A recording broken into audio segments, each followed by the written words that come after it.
자, 안녕하세요.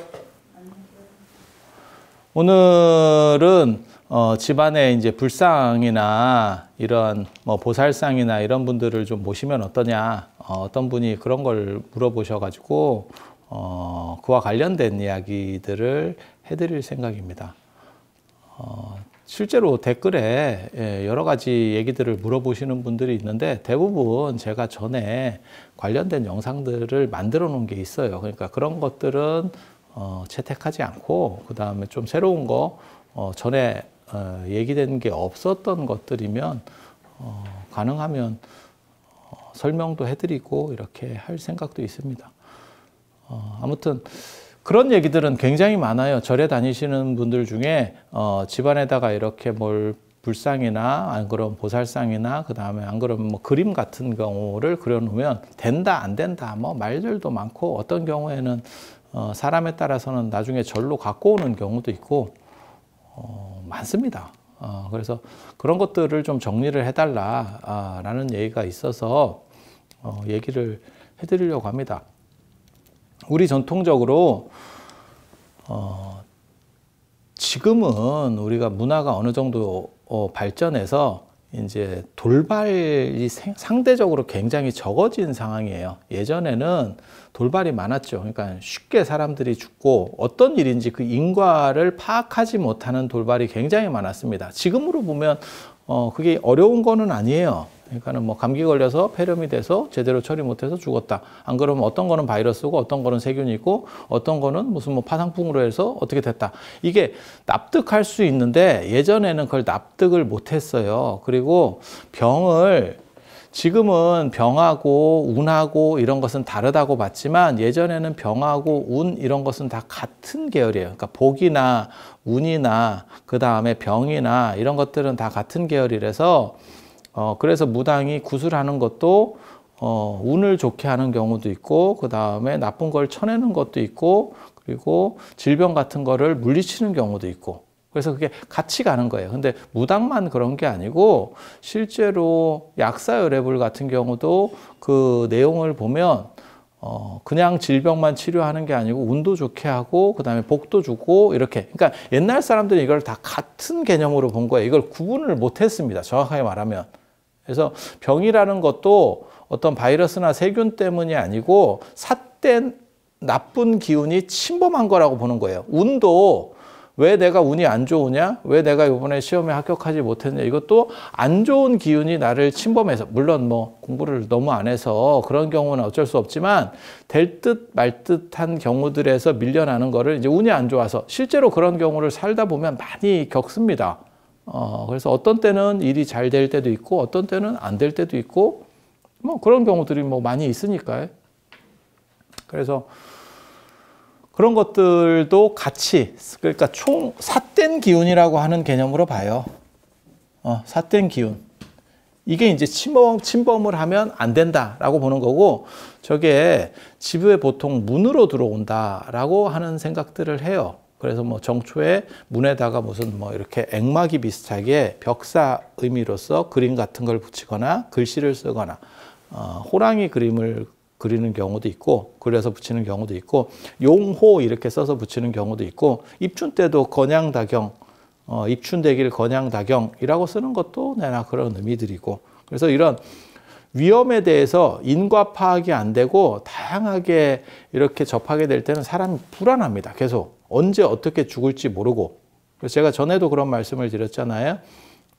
지금은 애들을 하나나 둘만 낳을 수 있는 게 다 키운다라는 게 전제가 되어 있기 때문이고 예전에는 힘 닿도록 낳을 수밖에 없는 게 잘못하면 반타작도 못합니다.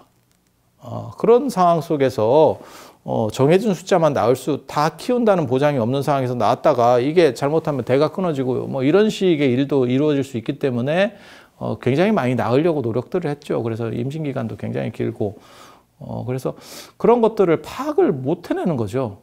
그러니까 지금은 합리적으로 이해할 수 있고 납득이 되지만 그 당시에는 납득할 수도 없는 위험들이 너무 많았던 거죠. 지금 개념에서 보면 물론 지금 우리가 위험이라고 하는 것들도 사실은 나중에 가면 전부 다 납득할 수 있는 위험일 거예요. 그러니까 예를 들어서 지금은 어느 날 내가 갑자기 검사를 했더니 무슨 뭐 이상한 데 암이 있어가지고 전혀 전에는 건강검진 같은 거 했을 때 잡히지 않았는데 어느 순간에 좀 몸이 이상해서 좀 자세하게 검사를 해보니까 3기입니다. 이렇게 떨어질 수도 있지만 지금은 그런 식의 위험들의 일부는 존재하는데 나중에 과학이 발달하면 뭐 피검사 갖고도 그걸 다 뽑아낼 수 있는 그런 상황들도 되겠죠. 그냥 단순하게. 그러니까 노출된 위험들이 많고 그것의 인과관계를 모르면 사람이 계속해서 불안해져요. 그렇다 보면 주변에 어떤 강자가 나를 좀 보호해 줬으면 좋겠다라고 하는 게 있어요. 강자의 보호. 강자가 나를 수호해 줬으면 좋겠다. 그게 이제 신이죠, 신. 그게 이제 신의 등장이고,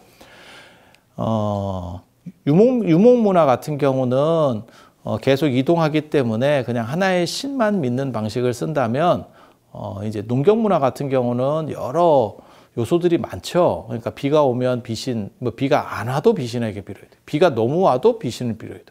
그 다음에 바람도 문제가 되는 거고, 뭐 별 일들이 많죠. 그리고 집안과 관련해서도 이런 일들이 많이 있어요. 그래서 집안에서는 보통 이제 가장 대표적으로 우리를 보호해 준다라고 하는 게, 그래서 유목 문화는 유일신적이라면 농경 문화는 다신적이고, 그 다음에 집안에서 이제 사는 일이 제일 많으니까, 그래서 집안에서 어떻게 좀 수호가 됐으면 좋겠다라고 하는 게 이제 보통 일반적으로는 삼강구도라고 보시면 됩니다. 그래서 첫째가 이제 성주신, 뭐 어느 게 더 세다라고 얘기하는 건 아니에요. 성주신이 있고, 그러니까 집안신, 가택신이라고 보시면 돼요. 가택신. 성주가 뭔지 몰라요.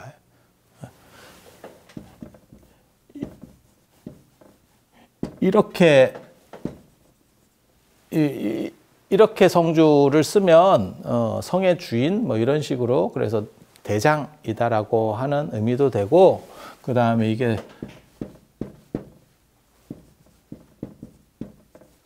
성조가 바뀌었다, 집안을 잘 이렇게 건사한다라고 하는 의미다라고 하는 설도 있어요. 그러니까 성주가 어떤 발음인지는 정확하게 잘 몰라요. 어떤 의미인지는. 그런데 둘 다 한자가 있는 걸로 봐서는 중국 쪽에 영향을 받았는갑다. 대충 그 정도를 추정해 볼 수 있어요. 그래서 집안을 지키는 집안의 총관리자라고 하면 이해를 하면 되고, 그 다음에 성주 말고 그 다음에 측간신이 있어요. 그러니까 화장실. 옛날에는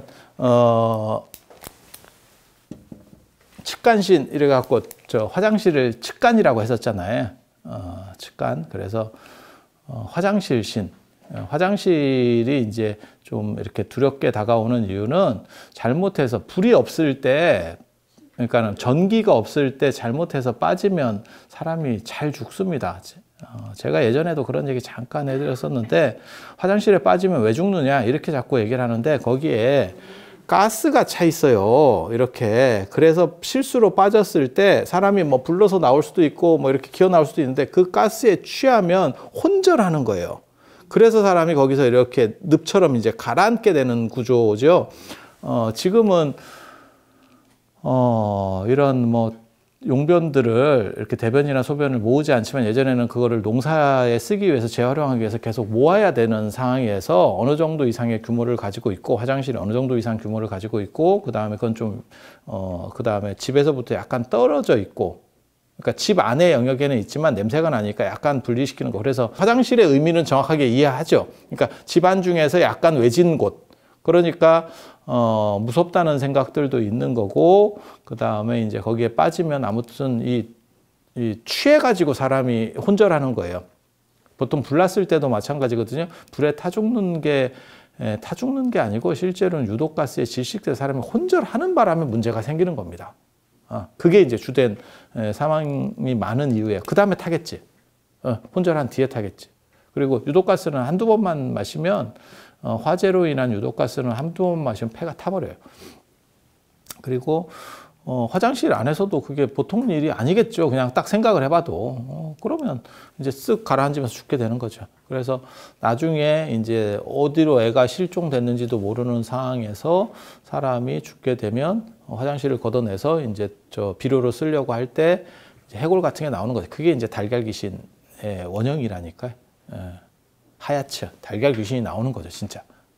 그래서 한두 번 빠져서 사람이 죽을 수도 있고, 어린애들이 죽거나 뭐 이렇게 될 수도 있고, 그런 상황에서, 이제 문제가 생기면, 화장실을 옮기느냐. 그게 아니고 그냥 거기를 그냥 또 쓸 수밖에 없죠. 우리도 마찬가지죠. 집에서 예전에 뭐 연탄가스 뭐 사고가 난다거나 이러면 그 방을 안 쓰느냐. 그냥 또 씁니다. 어려운 시절에는 또 그렇게 하는 거예요. 그렇게 하면 이제 무섭게 되겠죠. 공포가 되죠. 그래서, 그다가 이제 화장실에 빠져서 살아나도 그 이제 감염으로 인해서 죽는 경우들도 있었던 것 같아요. 그래서, 사람이 화장실에 빠져서 문제가 되면 어떤 일들을 했냐면 예전에, 시루떡을 해서 팥떡을 해서 벽사죠. 그러니까 붉은 팥을 이용해서, 개의 액을 막아내는 거죠. 그래서 시루떡을 해서 이렇게 떡을 해서 돌리면서 고사 때도 마찬가지고 다 마찬가지예요. 그게 빨간 팥떡을 한다는 거는 삿된 귀신들을 쫓아낸다. 나쁜 거를 쫓아낸다. 내가 이거 지금 이거에 삿된 기운을 쫓아낸다. 라고 하는 거고 그렇게 해서 이제 죽지 않도록 그러니까 2차 감염을 그런 식으로 극복하려고 했었던 거예요. 그래서 화장실은 무서운 데라는 개념들도 우리가 지금까지도 갖고 있는 거고 그 다음에 거기를 지키는 신이 있다라고 하는 거예요. 그건 이제 약간 공포의 대상이죠. 이게 이제 보호의 대상이면 이쪽은 약간 공포의 대상으로서 작용을 하는 거고 이런 이야기들은 뭐 많죠. 뭐 빨간 유지주가, 파란 유지주가부터 시작해서 뭐. 이거 어렸을 때 진짜 이런 얘기는 많이 들었어요. 근데 지금은 이게 사라진 게 지금은 이제 집 안으로 화장실이 들어왔잖아요. 그러니까 공포의 대상이 될 게 없죠. 근데 한겨울에 추울 때 불도 안 들어오는 상황에서 전기도 안 들어오는 상황에서 그 화장실을 가고 오고 한다라고 하는 게 보통 일이 아니죠. 그래서 그런 스토리들이 다 나오게 되는 거라고 보시면 돼요. 그리고 또 한 가지가 이제 불신이죠. 불신. 불신. 이제 이게 뭐 불 꺼트리면 뭐 난리가 나는 거니까. 예, 불 꺼트리면 난리가 나는 거니까요. 그래서 불씨를 잘 지키는 게 며느리의 덕목 중에 하나죠. 불과 물을 잘 관리하는 게 며느리의 덕목 중에 하나고 이건 굉장히 큰 일이죠. 불씨를 꺼트리거나 이러면 진짜 뭐 소방 맞을 정도로. 그래서 불이라고 하는 게 확 일어나서 집안을 살린다라고 하는 것도 있지만 그런 개념도 있어요. 그래서 지금은 그렇지 않지만 예전에 개업하고 이러면 성냥 같은 거를 이제 이렇게 선물로 했었고 그게 불처럼 일어나라고 하는 거고 그 다음에 나중에는 하이타이 나왔을 때는 거품 이렇게 일어나라 그래서 하이타이. 근데 요즘은 이제 거품 일어나는 건 안 좋은 거다 이렇게 해서 거품 안 일어나라는 세제를 또 쓰니까 요즘은 세제를 선물하면 잘 안 될 것 같고 그다음 화장지는 뭐 일이 잘 풀려라 뭐 이렇게 이런 별로 쓸모없는 얘기들 같은 거. 근데 불은 약간 달라요. 그게 삿된 것도 쫓고 일어난다라고 하는 이종 구조입니다. 그러니까 뭐 휴지처럼 잘 풀려라. 안 그러면 뭐 세제로 잘 거품처럼 잘 일어나라. 그거는 그냥 단순히 갖다 붙이는 상징성인 거고 우리가 돼지 저금통 만드는 거하고 똑같은 거죠. 그게 돼지가 돈이라고 하는 발음이 있으니까 그래서 돼지 저금통을 쓰고 그 다음에 고사 지낼 때도 돈 들어오라고 해서 돼지 머리를 놓고 고사상에 놓고 뭐 이렇게 하는 그건 그냥 말장난들이라고 보시면 돼요.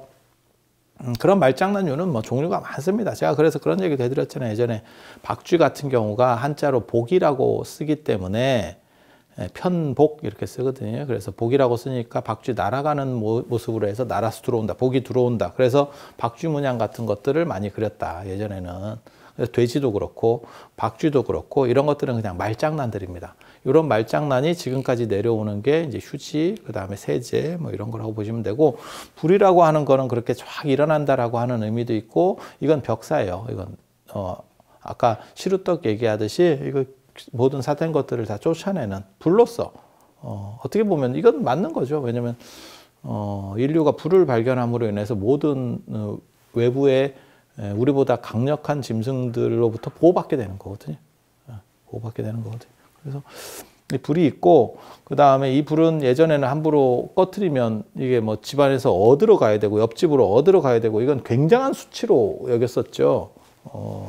그리고 그게 단순히 수치만 아니고 집안에 불이 꺼졌다라고 하는 게 뭐냐면 불편하다의 의미가 아니고 그 집안이 망했다라고 하는 상징성도 있어요. 그래서 그게 이제 대로 하면서 어른들 같으면 난리가 나는 거예요. 며느리가 불을 꺼먹었다 이러면 그 집은 진짜 잘못하면 소박까지도 당하는, 무슨 말이 되냐라고 할지 모르지만 아니 사실이에요, 사실.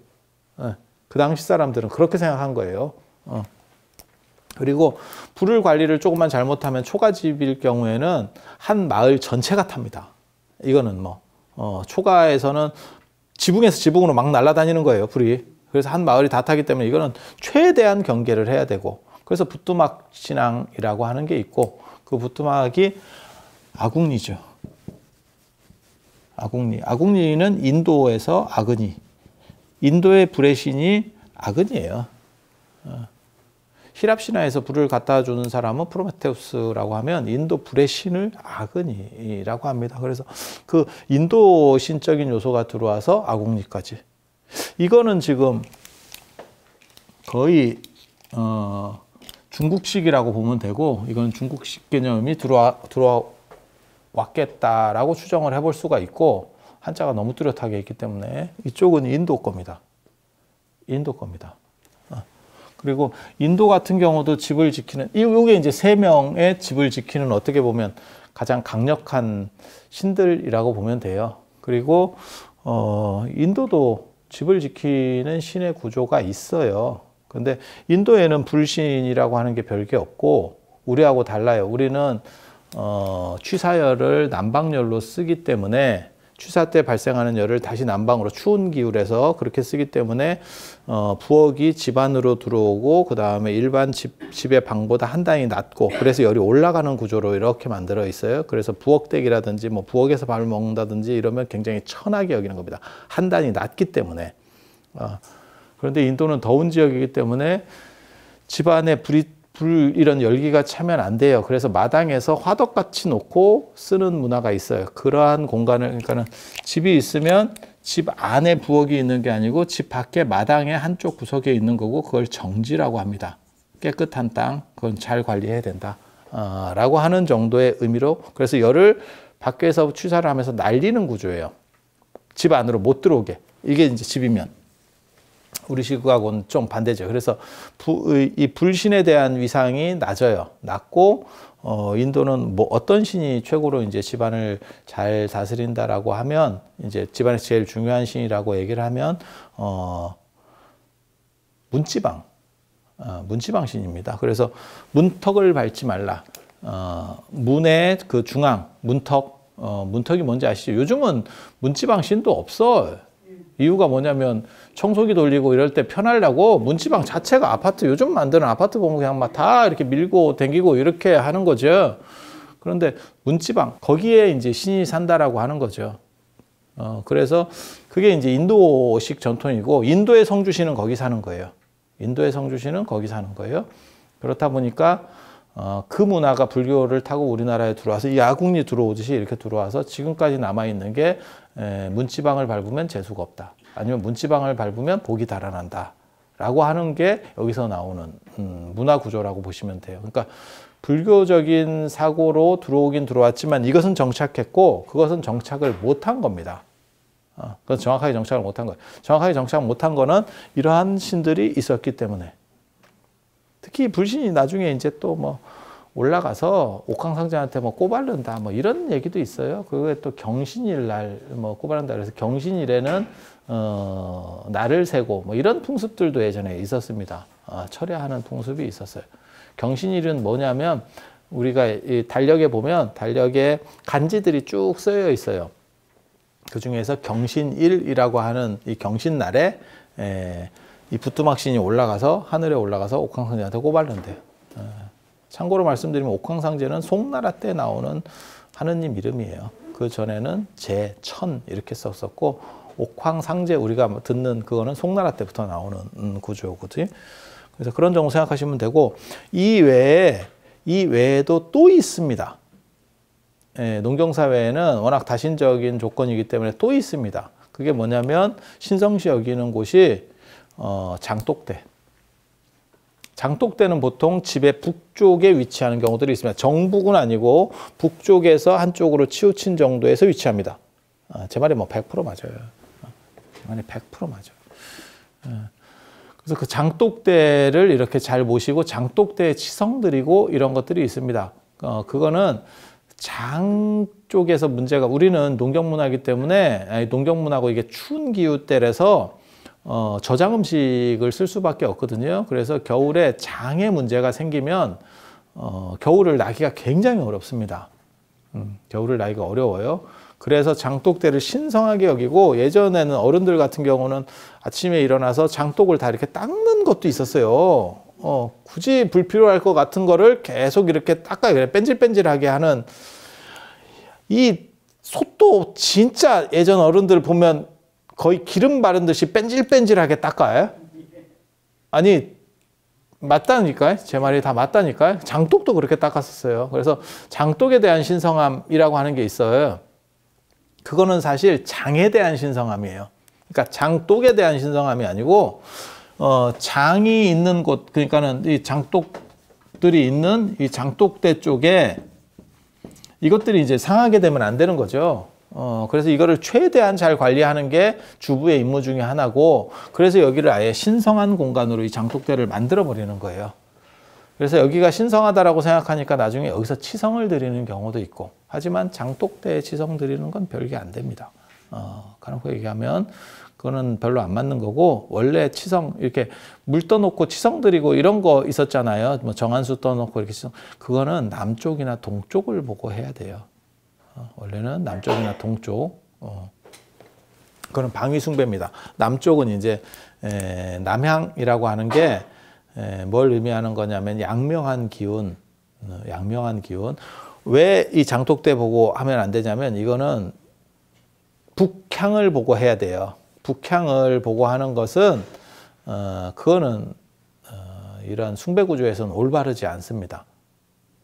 그래서 전통적으로는 남향을 보고 하는 거고, 그건 주나라 때 대전 천자가 다스리던 그 근정전, 인정전 같은 그런 대전이 남향이었기 때문에 나타나는 거고, 그게 남아서 지금까지도 임금은 남쪽을 보고, 부처님도 남쪽을 보고, 제사 지낼 때 위패도 남쪽을 보고, 이렇게 되어 있는 거예요. 그래서 남쪽이 높다라는 개념이 지금도 존재해서 남향을 선호하는 문화가 이 동아시아에는 있고, 그래서 남쪽이 있고, 그 다음에 동쪽은 왜 그러냐면 그건 태양숭배 때문에 나타나는 현상이에요. 농사문화하고 관련된 태양숭배에서는 동쪽에 대한 숭배 구조가 어디든지 있습니다.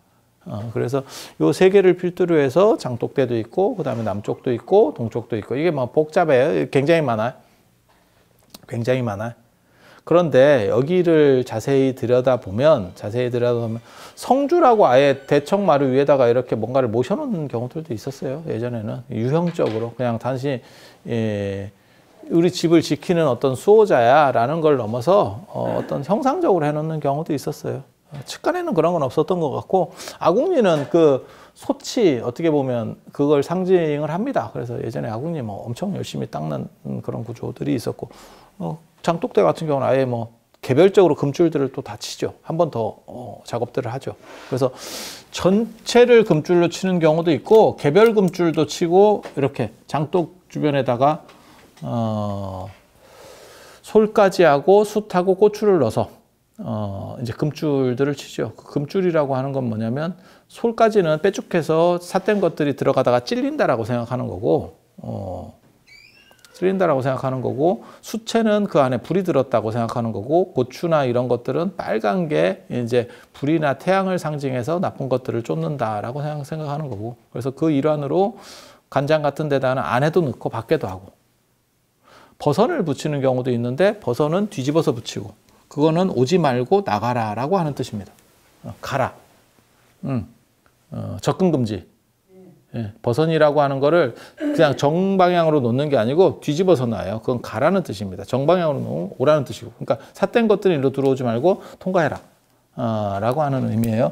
그리고 이 전체 금줄을 붙이는 경우도 있습니다. 이 장독대 전체 금줄. 붙이는 경우도 있어요. 그래서 함부로 이게 못 들어오게 어떤 결계를 치는 거죠. 결계를. 그래서 이중으로 저렇게. 그래서 이런 문화들이 있는데 불교가 들어오면 어떤 식의 일들이 일어나냐면 이것들을 통합해서 더 강력한 부처님이나 보살님이 여기를 지킨다라고 하는 개념이 존재하는 거죠. 실제로 그런 중간 과도기나 이런 것들을 이해할 수 있는 게 처용 생각하시면 돼요. 처용 그림을 집에다가 붙여놓고 역병이 못 들어오게 한다. 그건 이제 문 앞에다가 벽사 의미로다가 붙이는 거거든요. 그래서 어떤 강력한 것들이 못 들어오게 우리 집을 막아주는 어떤 수호신 같은 역할을 하는 거예요. 사찰 안에도 뭐 그런 게 많이 있습니다. 금강역사도 있고 그 다음에 사천왕도 있고 뭐 이런 존재들이 사실은 그런 역할들을 하는 거예요. 그래서 부처님을 중심으로 이거를 재편하는 구조가 있죠. 그러니까 중국 사람들을 보면 중국 식당에 가면 이제 입구 쪽에 문을 열면 두 분이 거의 모셔져 있어요. 한 분은 포대화상. 배 이렇게 나와가지고, 이렇게 뭐 오뚜기 같이 생겨서 배가 이렇게 크게 나온 이런 포대화상. 뭐 송나라 때 개차 스님이 이렇게 상징적으로 바뀌었다라고 얘기하는데 뭐 미륵보살의 화신이다라고 얘기하고 실제로는 복신입니다. 복신. 돈하고 복. 이 중국 사람들이 돈 좋아하거든요. 굉장히 물질적이기 때문에 돈을 좋아해요. 그리고 이제 저렇게 포대화상을 모시는 집이 있는가 하면 더 많이 모시고 있는 일반, 지금 우리나라에서도 마찬가지예요. 뭐 중식당이나 이런 데 가보면 관우죠. 관우는 돈하고 수호라는 의미입니다. 관우는 세기 때문에 이 집을 수호한다라고 하는 의미, 그 다음에 관우가 재물신이에요. 관우랑 돈이랑 뭔 관계가 있습니까? 라고 하는데, 관우가 보통 이제 억울하게 죽고, 그 다음에 그 강력한 사람이 억울하게 죽었을 때 중국이나 우리나라에서 신이 되는 경우들이 많이 있어요. 신으로 그걸 수용을 해주거든요. 그러니까 우리식에서 가장 대표적인 그런 인물을 치면 최영입니다. 최영 같은 사람들. 그렇게 하는데, 관우는 억울하고 의롭고 그 다음에 세고라고 하는 특성을 갖췄기 때문에 신으로 나중에 이제 변모가 되는데, 그때 상단들, 그러니까는 상업하는 사람들, 대상무역하는 사람들이 관우를 수호신으로 여겼어요. 그래서 나쁜 것들이 우리 상단을 습격하지 못하도록, 그 과정에서 습격을 안 받으니까 돈을 많이 벌게 되고, 많이 벌게 되니까 그게 돈신으로 연결되는 거예요. 그래서 관우가 왜 돈하고 연결되지? 이렇게. 하지만 실제로는 그렇게 되는 거예요. 포대화상 같은 경우는 이 포대를 갖고 있는데 그 포대에서 뭐든지 나온다는 게 화수분 같은 거거든요. 그래서 돈도 나오고 뭐 복도 나오고 뭐 다 나온다는 거예요. 그리고 원래 이렇게 비대하게 이렇게 등치가 있는 거를 예전에는 굉장히 선호했었기 때문에, 지금은 살찌고 이런 거 별로 안 좋아하지만 예전에는 선호했었기 때문에 그걸 복이 있는 상이다, 이제 이렇게 생각을 하는 거고. 그래서 관우는 돈하고 수호라고 하는 개념이 강하고, 그 다음에 포대화상은 돈하고 복이라고 하는 개념. 그래서 그런 걸 통해서 집안 전체가 잘 됐으면 좋겠다. 근데 되게 재밌는 건 중국 사람들은 둘 다 돈이 들어가는구나 라는 걸 알 수 있죠. 그래서 중국 사람들이 굉장히 물질적이고 돈을 좋아하는구나. 그래서 그런 얘기 있잖아요. 우리는 조금 형편이 어려워도 밖에 치장하는 문화에 신경을 쓰고, 그러니까 집이 없어도 차가 있는 사람도 있고 뭐 이런 식으로, 그러니까 뭐 그게 올바르다 틀리다를 얘기하는 게 아니고 그런 식으로 약간 보이는 문화가 있고, 중국 사람들 같은 경우는 밖에 드러내는 건 별 볼 일이 없고 그냥 다 짱 받고 있는 거죠. 그러니까 서로 문화 구조가 다르죠. 그래서 우리는 약간 성리학적 문화가 있어서 허례허식이라고 하는 그런 측면들이 있고, 어떻게 보일 것이냐에 대한 부분이 굉장히 강력하고, 중국 사람들 같은 경우는 돈을 많이 뺏겨요. 우리도 많이 뺏겼지만. 그래서 겉으로는 없는 척하고 짱 박아놓는 문화가 있는 거예요. 있는 척을 하면 뺏기는 겁니다. 근데 우리도 조선 후기에 선교사들 기록에 보면 조선 사람들은 의욕 자체가 없다. 일하려고 하는 의욕이 없다. 왜 그러냐면 계속 양반들에게 빼앗기기 때문에. 그런데 왜 우리는 이렇게 허례의식 문화로 바뀌냐면 구한말이나 이런 때가 되면 전체가 양반으로 바뀌어요. 조선사회가 전체가 양반으로 바뀌어요. 그래서 그 양반의 겉멋들이 지금 남아있는 게 허례의식 문화예요. 그러니까 일본은 그걸 거치지 못했어요. 그래서 일본 사람들은 그냥 검소한 쪽으로 갈 수 있는 거고 우리는 전체가 양반이라고 생각을 하는 거예요. 그래서 당연히 양반은 가오를 잡아야 돼 라는 생각들을 하게 되는 겁니다. 제가 얘기했잖아요. 길거리 싸우면서도 이 양반아 저 양반아 하는 시절이 된 거니까. 그러니까 지금은 양반으로 평준화가 된 거죠. 그러니까 양반의 시각이 일반이 된 거고, 양반은 가오를 잡아야 되고, 양반은 사대봉사를 해야 되고, 제사에서 사대봉사를 해야 되고, 이제 이렇게 문화들이 나간다고 생각을 하시면 돼요. 그래서 불교가 번성했을 때는 이것을 하나로 아우르는, 마치 관우나 포대화상처럼 하나로 아우르는 강력한 존재가 나타나는 거예요. 참고로 말씀드리면 이 세 신 중에서 제일 센 거는 이 조왕신이에요. 조왕신, 부뚜막신, 이게 조왕신. 셋 중에서 톱을 꼽으면 성주가 아니고 조왕입니다. 그리고 그렇게 되는 이유는 불의 위험성과 그 다음에 벽사의 의미가 불에는 동시에 다 있기 때문에. 그래서 조왕신. 그래서 예전에 보면 내호조왕, 외호산신이라는 말이 있어요. 집안에서는 조왕신이 이렇게 최고가 되고 보호해주고, 그 다음에 집 밖에서는 산신. 그때는 이제 호랑이 이렇게 호랑이나 표범이 이렇게 활개치던 시절이었기 때문에 그러한 위험으로부터 산신이 보호해준다. 그리고 전에도 제가 잠깐 그런 얘기를 했지만 호랑이하고 표범왕을 옛날 사람들은 구분을 못합니다. 그래서 그냥 범호 이렇게. 근데 호랑이는 줄무늬고 수박이고 그 다음에 표범은 전백입니다. 그래서 완전히 다릅니다. 지금 개념에서는 완전히 다릅니다. 하나는 줄무늬, 하나는 땡땡이. 입고 있는 옷이 다르죠. 입고 있는 옷이 다르죠. 그래서 그렇다고 생각을 일반적으로 하시면 되고, 제일 이제 강력한 거는 이 조왕신이라고 생각을 하시면 되고, 불교 시절에는 이것을 눌러요. 부처님이나 보살을 집에 모시면서 이걸 누릅니다. 그래서 각 집집마다 고려시대 때까지만 하더라도 불상들을 모시고 불화를 그리고 이렇게 해서 모셔놨을 걸로 추정을 하고 있습니다. 그리고 불상보다는 아마 그림 형태가 더 많지 않았겠나 생각을 해요. 왜냐하면 불상을 모신다는 거는 이게 쉽게 말해서 경제적으로 가난한 사람은 불상을 모실 수가 없어요. 경제적 이유 때문에. 그게 조만한 불상 모시면 그게 얼마나 될까요? 그건 요즘 생각이고, 조선시대 때까지만 해도 구리반지를 하고 있을 정도라니까요.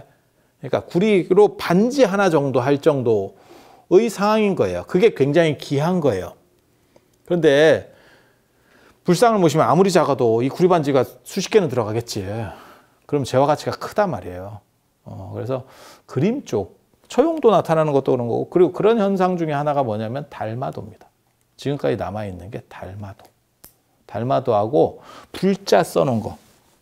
이렇게 하고 크게 이렇게 써놓은 글씨들이 있잖아요. 그런 게 현상으로 남아있는 거예요. 그래서 달마나 처용이나 비슷하다고 생각하면 이게 다 그림이라고 보시면 돼요. 그림으로써 센 존재를 끌어들여서 우리 집안이나 우리 가족의 문제들을 다 해결하겠다라고 하는 개념. 그래서 왜 달마가 그렇게 되냐면, 부처님을 대신해서 불은 부처님을 그리기도 힘들고 이러니까 글자가 되는 거고, 달마 같은 경우는 그림인데 그거는 이제 수목으로 해가지고 그냥 샥 그리는 거거든요. 달마도 잘 그리는 분들 이렇게 보시면 그거 그리는데 몇 분 안 걸립니다. 이렇게 착착. 이거 남종 문인화라고 하는 거거든요. 그래서 설명하면 복잡해요. 그 남종 문인화. 당나라 때 시불이라고 불리는 왕유부터 시작되는 그 문인화 계통이 있는데, 이 달마도가 문인화의 어떤 대표적 작품 중에 하나입니다. 매랑국죽 이런 것도 다 문인화고 문인화 계열이에요. 그래서 불은 글씨로 쓰는 경우가 많고, 그 다음에 그림은 달마를 그리는 경우가 많고. 근데 왜 달마가 많습니까? 그거는 고려 후기부터 선종이 주도하기 때문에 그래요. 선종이 주도하기 때문에 달마가 이제 식격화되는 거죠. 마치 사명당이 임진왜란 때 어떤 활약을 하면서 조선 후기에 이르면 사명당이 어떤 막 이렇게 신통 부리고 뭐 이런 얘기들이 많이 나오거든요. 그런 것처럼 달마가 이제 대표적으로 저렇게 뭐라 할까 신격화되면서 그래서 지금까지도 남아있는 게 저는 처형하고도 어느 정도 합쳐졌을 거라는 생각을 합니다. 사실은 처형하고도 스팝됐을 거라고 생각을 해요. 둘 다 외국인이고 그 다음에 둘 다 굉장히 상당히 비슷한 문화 코드를 가지고 있기 때문에 어느 정도는 합쳐졌을 거라고 생각을 하는데 그래서 달마 그림을 붙이는 그런 풍속들이 존재하게 되고 지금도 남아있는 게 이제 달마 그림에서 무슨 막 기가 어떻고 뭐 수맥을 차단하고 뭐 이런 얘기들 아사모사한 얘기들이 계속 따라다니는 거죠. 그게 그 흔적으로 남아있는 거고 그리고 잘 사는 집에서는 당연히 불상을 모셨겠죠. 더 잘 사는 집은 어떻게 했을까요? 집에 불상을 모실 필요가 별로 없었겠죠. 왜냐하면 절이 있으니까. 원찰이라 그래서 내 절이 있는 거예요. 내가 가지고 있는 절을 하나 운영한다니까. 그러니까 아주 잘 사는 집은 그러니까 뭐라고 생각하시면 되냐면 집에 제실 뭐 하나 모신다고 생각을 하시면 돼요. 그런 집은 제실이 있는데 내가 집안에다가 위패를 모실 필요가 없죠. 이해가 되시죠? 그리고 너무 가난하면 그림으로 대체할 수밖에 없고. 그래서 중간층에서 이렇게 이제 집안을 수호하는 작은 불단들을 만들었을 걸로 추정을 합니다. 그래서 그거가 남아있는 유풍이 뭐냐면 성주를 세존단지라고 예전에 쌀 같은 걸 넣고 세존단지라고 해서 집 위에다가 모시는 풍습이 있어요. 그 이름이 세존단지예요. 세존이 이제 부처님이라는 뜻이거든요. 그래서 불교 시절에는 왜 쌀이냐면 그게 생명, 그 다음에 자손의 번창, 그 다음에 풍요를 상징하는 거예요. 이제 안간쌀, 정확하게 말하면 안간쌀을 쓰는 거예요. 그래야 생명이라는 개념이 있어요. 그리고 그러한 유풍을 어디서도 볼 수 있냐면 부처님 저 복장 같은 거 할 때도 다 원래는 다 안간쌀을 쓰는 거예요. 그래서 그 생명력을 귀하게 여기는 겁니다. 그래서 그걸 이제 생생지덕이라고 하는 거거든요. 그 생명의 기운, 그 다음에 자손의 번식, 그 다음에 풍요. 이렇게 농사라고 하는 건 그렇게 몇 개가 들어가면 쫙 늘어나는 거니까. 그렇게 해서 쌀 같은 거를 모시고 이렇게 했었던. 그리고 이와 비슷한 신앙으로 뭐가 있냐면 노젓가리에다가 이거 제사 지내고 이렇게 약간 치성 드리고 이런 것도 있었어요. 예전에. 지금 달치 태우기 하는 것 같은 데다가 이렇게 치성을 드리는 문화도 있었다니까. 그러니까 집단 같은 걸 이렇게 쫙 쌓아놓은 이렇게 탑처럼 쌓아놓은 데다가 그런 거 못 봤어요? 못 봤으면 말어. 지금 잘 들어봐.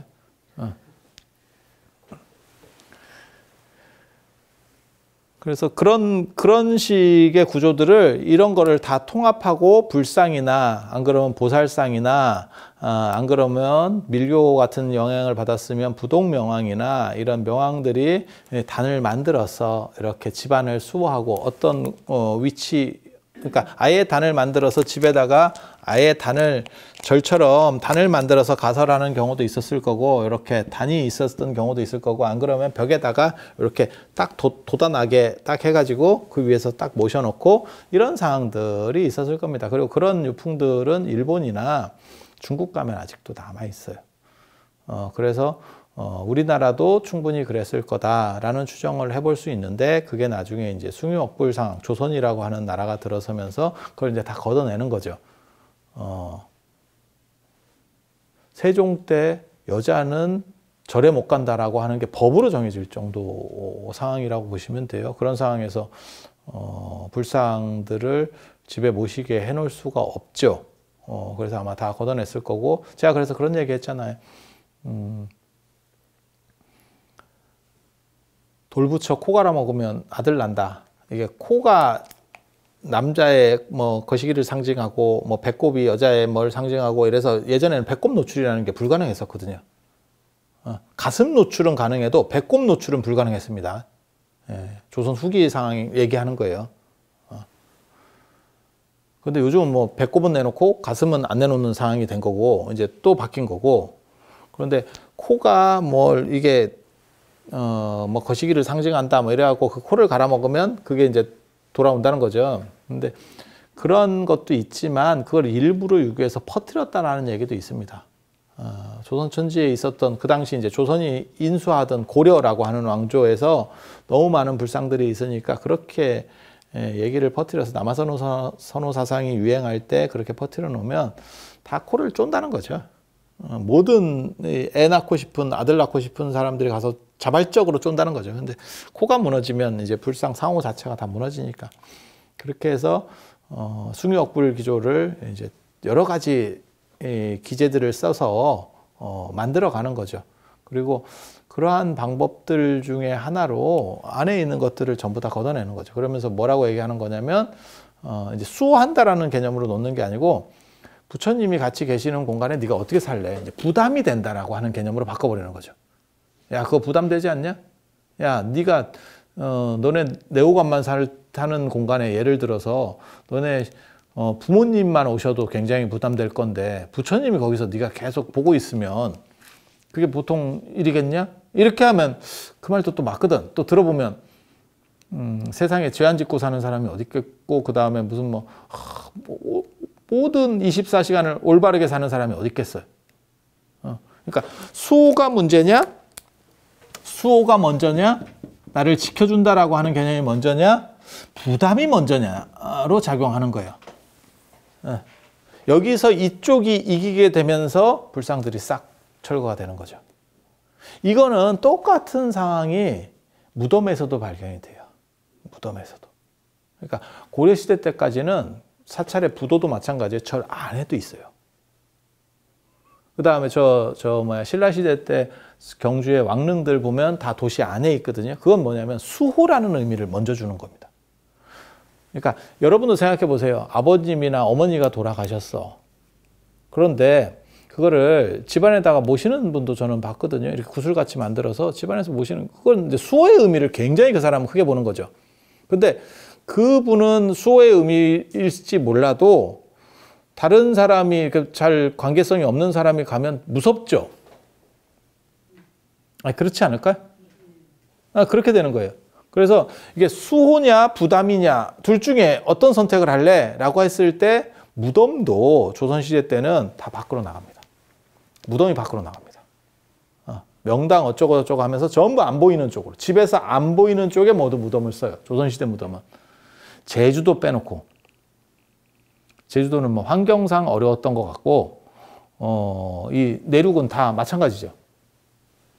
그래서 거기서도, 그러니까 무덤에서도 부담이 승리하고, 그래서 이게 없어지게 되는 거고,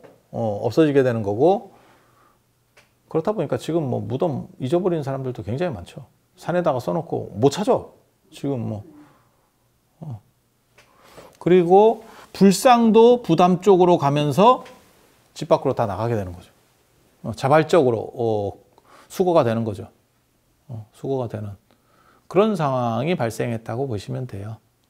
그런데 수호의 의미라는 걸 생각하면 이것과는 또 반대가 됩니다. 그리고 여러분들은 어떻게 생각하실지 모르겠지만 실제로 집안 옆에 무덤을 쓰는 경우도 있고, 저쪽 일부 태평양 쪽의 섬들에서는 어떤 것도 있냐면 부모님 무덤에서 그 나중에 뭐 해골이나 이런 거를 집에 모시는 경우도 있어요. 근데 내가 잘못해도 봐줄 수 있는 게 그래도 지켜주는 게 부모지. 내가 잘못했다고 뭐 그거를 타박하는 게 부모겠어? 이렇게 생각하면 수호의 의미가 또 강해져. 이거는 선택이에요. 그런데 불교 시대에는 수호의 의미가 강했고 유교 시대에는 부담의 의미가 강한 거예요. 부담의 의미가 강한 거예요. 그리고 그 사람들이 자발적으로 그것을 토해내게 하기 위해서는 존경하는 대상을 어떻게 집안에 함부로 모실 수 있어? 라고 설득을 한 거죠. 그래서 전부 없어지는 거고, 오늘날 같은 경우는 사실은 지금은 이제 상황들이 바뀌었고, 그 다음에 예전같이 한 공간 안에 불상도 모시고 자기도 해야 되고 가족이 막 오골오골 이렇게 사는 그런 시절이 아니잖아요, 지금은. 그러니까는 뭐 예를 들어서 거실에다가 거실이 예전으로 말하면 대청마루입니다. 마루는 으뜸이다라는 뜻이고, 그래서 거기가 가장 신령한 공간이거든요. 신령한 공간. 그래서 마루 같은 데다가 집에 들어오면 문을 열면 마루가 먼저 특별한 집 아니면 나오니까, 그래서 마루 같은 데 부처님을 모셔놓고, 그 다음에 삶의 공간은 자기가 뭐 부엌이나 안 그러면 식당하고 부엌하고 붙어 있으니까 지금은 이렇게 하고, 그 다음에 방 안에서 거처를 하면 제가 보기에는 큰 아무 문제가 없는 구조예요. 아무 문제가 없는 구조예요. 그래서 저 같은 경우는 뭐 이렇게 불상을 모시는 것도 권장을 하는 사람이고, 그게 뭐 저만을 했냐 안 했냐 또 뭐 이렇게 얘기하는데 그 관계 없습니다. 그걸 보면서 내가 두 가지가 있어요. 하나는 부처님이 나의 가피를 준다라고 하는 의미도 있고, 내가 보면서 조심하는 의미도 있어요. 오늘 아침에 선생님이, 저 아는 선생님이 저한테 뭐 어떤 얘기를 하시면서 조심해서 뭘 하시라고 이러더라고. 근데 그 비유를 뭘로 들었냐면, 나 그 비유 처음 들었거든. 얼음에 박 밀듯이 하래. 야, 나 희한한 표현 들었네. 바가지 할 때 박을 얼음에다가 민다라는 거예요. 얼음 위에서. 얼음도 미끄럽고 박도 미끄럽거든.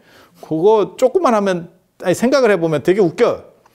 야, 이게 홀라당 할 것 같은데 그러면서 깨지겠지. 그렇게 안 하려면 조심조심 하라는 거예요. 어떻게 보면 경의 사상이, 공경한다라고 하는 그 경의 사상이, 경의 사상.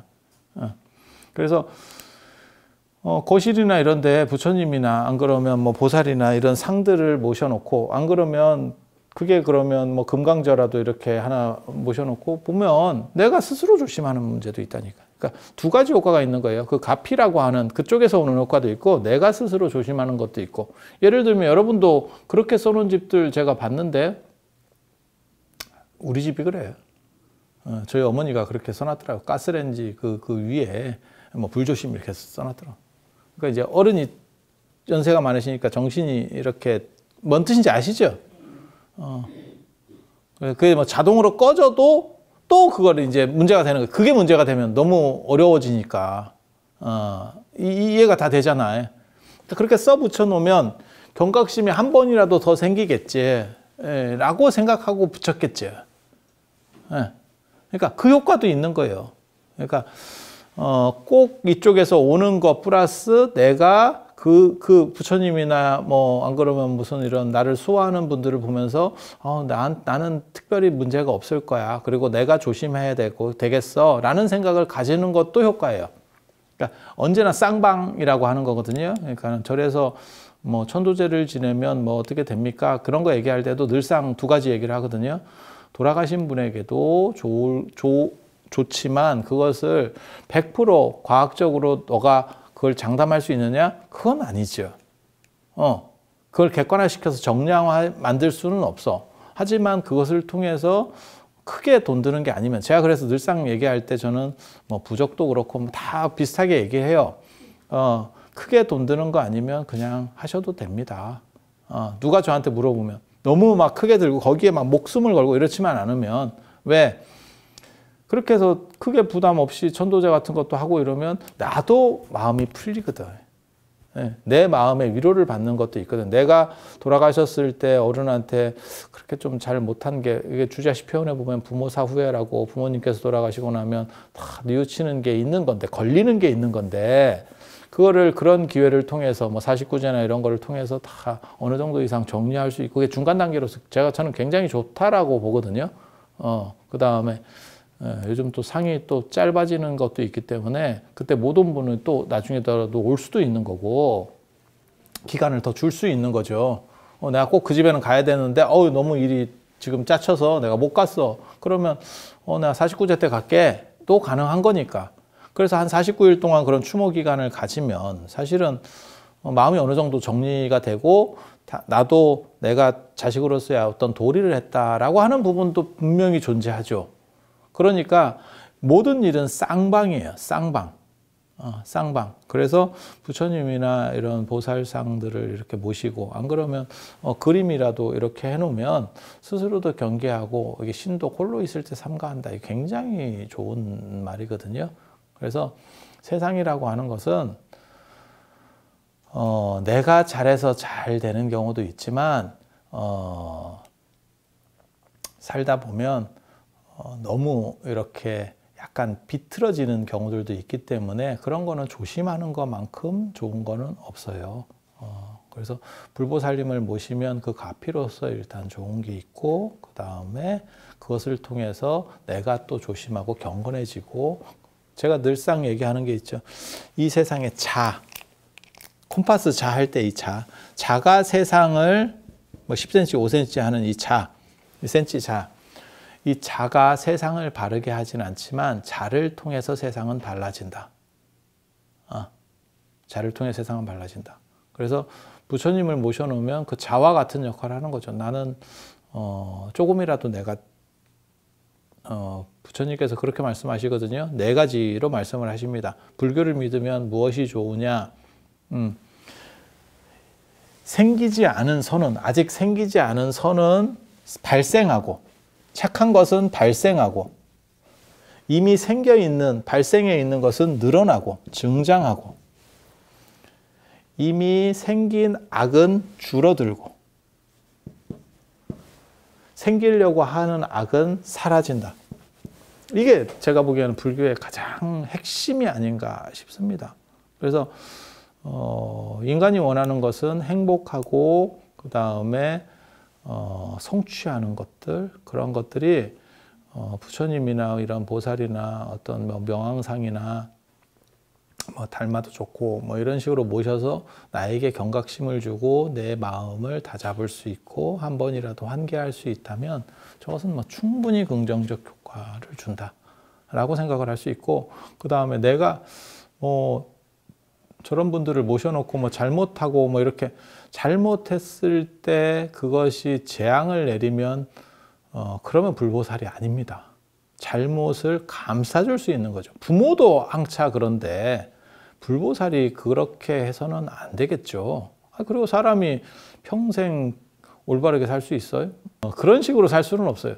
단 사람이 험이 있어도 그 흠을 잘 고치기를, 그래서 그거를 뭐라고 얘기하냐면 과증물탄계, 허물이 있을 때 고치기를 꺼리지 마라 라고 하는 게 진짜 귀한 덕목이거든요. 그래서 불보살님을 댁에 모시는 것은 이러한 의미들이 있다라는 정도 이해하시면 되겠습니다. 그래서 오늘은 이상 마치고 다음에 또 궁금한 것들이나 이런 게 있으면 또 말씀드릴 수 있도록 하겠습니다. 자, 들어주셔서 감사합니다.